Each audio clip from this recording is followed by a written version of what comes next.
Hello everyone, welcome to the channel Melody Llama, and today we're going to be talking about Majin Buu from the Dragon Ball franchise and some of the pros and cons that came with the character.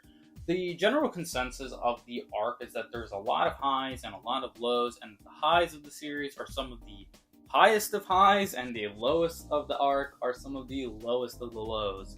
I think that also applies perfectly to the villain of the arc, whereas Cell just felt like all highs, and Frieza, Boo kind of goes through this up and down motion throughout the arc. So let's start first with his designs, because all of his designs are interesting and different. The first one we see is Fat Boo or Mr. Boo. This Boo is honestly great. I know that a lot of people have a problem with like him looking so cutesy or not so menacing, but that is kind of the point, right? He embodies this giant baby basically, and I don't know, it just stands out. It's an incredibly unique genie-like design, and it just works well. And when he smiles and shit, it comes off as intimidating, which is pretty impressive considering, again, he's a big piece of bubble gum. The next one we see is Evil Boo, and this like wrinkled up ball sack over here is not the greatest. I don't actually hate it entirely. I know a lot of people think that Evil Boo looks kind of bad. Gray design is just not it. But I don't know. It's supposed to be a complete 180 of Fat Boo, so I think that it makes a lot of sense. The blue cape is kind of strange when I think about it, but other than that, I think Evil Boo works pretty decently. We then get Super Boo, who's another great design. It perfectly blends the previous mentioned two and combines them into Super Boo, and he does look like a Super Boo. He's built like a comic book superhero, and yeah, he just works very well. When we get to Boo Tanks and Boo Hondo, I feel like we lose a bit of the personality that came with Super Boo's monster-like design, and I guess that's on purpose considering the fact that he's absorbing humans slash Saiyan, so I understand why they go that route, but it doesn't change the fact that he loses some of that uniqueness that came with him, and he starts to remind me a lot of Cell. We then get Kid Buu, who returns back to form, and Kid Buu is incredibly intimidating for his size. He's incredibly cool, and you'd think that he, again, a childlike version, Kid Buu, that's his name, would not look so great, but honestly, I think it's my favorite design of them all. I think when it comes to Fat Boo and Super Boo, they do have this uncontrollable monster aspect to them. They do feel like they could just do anything at any given moment, right? Fat Boo's first appearance when he comes out of the egg, he beats the shit out of everyone. And Super Boo, I mean, the human extinction attack was already so ridiculous. It's such a wild, random move that you weren't expecting, and it catches you off guard, especially the scene where he turns Chi-Chi into an egg. Those two had that uncontrollable, unpredictable aspect to them.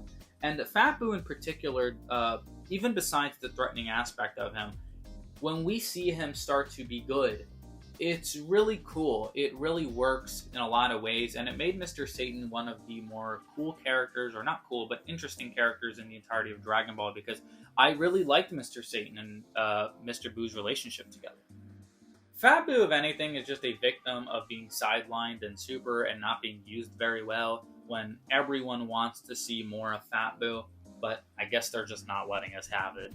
And like I said, as far as Super Boo goes, I mean, the fight with Gotenks was really fun, very entertaining. They have this kind of cartoonish aspect to them while still being terrifying. That's very difficult to accomplish. Now, where I think he kind of loses some of this is when he becomes Boo Tank slash Boo Han. They are very, very boring. They become the cocky, taunting, just lame duck, not that fun in terms of what they do. None of it is very interesting. The most interesting thing that happens is Buha turning Vegito into candy, but really the interesting aspect came from Vegito when he starts to beat his ass as a candy bar. Overall, he just starts to remind me, again, like I said before, of Cell, and I'm not even talking about the design necessarily. I'm talking more about his personality, like, again, the taunting, cocky, I'm perfect type of character, and it's just rather boring. I really don't like Buhan. He takes away this, like, monster aspect of Super Boo, this unpredictability that Super Boo had. Yeah, not a huge fan, but they finished strong with Kid Boo. because Kid Buu is the embodiment of what Buu was supposed to be. What Babidi first wanted to summon, it was Kid Buu, this mindless destroyer of worlds. I mean, it's the fact that he killed people, went to the afterlife, and beat their ass in the afterlife, which is just absolutely ridiculous. Kid Buu definitely conveyed that aspect of danger. And his abilities are very interesting. I'm talking about Buu as a whole. He's able to remove himself like he's bubblegum and capture people, like wrap his own body in others. He's able to turn people into candy. Why? It's a magic spell. And Buu is a magical being, so I'm not really going to complain about that. And then there's the aspect of his absorption. Again, not a huge fan of him doing the absorption gimmick, considering Cell just did it in Arc before, but here we are. Now, where the real gripe for me comes in is the narrative aspect of Buu. Buu doesn't really signify anything.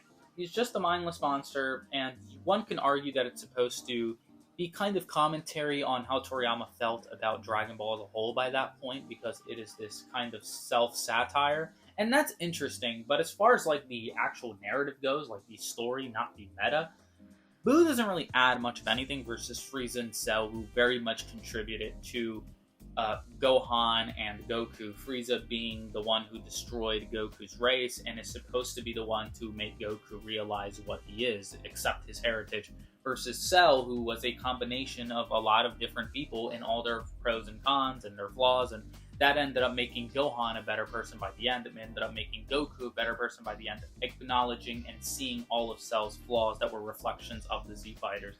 Versus Buu, who doesn't really get any of that. We do have some narrative weight here with Goku and Vegeta and their rivalry, but their rivalry, it kind of blossoms just by them interacting together, having a common enemy. Anybody could have been in the place of Buu, as long as they were strong enough to push the good guys to join together and strong enough to make Goku and Vegeta see things differently. Buu himself doesn't really do much of anything narratively. The biggest narrative weight that Buu has is Fat Buu on Mr. Satan. Otherwise, Super Buu / Kid Buu could have just been anybody. Now, Buu does have some very sick fights. Majin Buu versus Super Saiyan 3 Goku, Kid Buu versus Goku, Super Buu versus Gohan, Super Buu versus Gotenks. All of them are very cool. The fight with Vegito, and Buu allows himself to look dangerous while also making the Z Fighters look cool as shit, aka Gohan and Vegito. Just are some of the coolest characters because of their fights with Super Buu. But yeah, guys, those are my thoughts on Super Buu as a villain. I'd like to see him a lot more in Dragon Ball Super, but it doesn't seem like we're getting that. It feels like he's shafted every time, and now with all these strong good guys being, Orange Piccolo and Beast Gohan and Goten and Trunks getting more shine, it just feels like we're never getting the Buu screen time or role that we kind of wanted, but it is what it is. Those are my thoughts on Buu. What do you guys think of Buu? Do you guys like him, dislike him? What are your reasons for such? And yeah, thank you guys so much for watching. Like, comment, subscribe, and share the video. I appreciate you guys being here. Thank you guys so much for watching, and I'm out.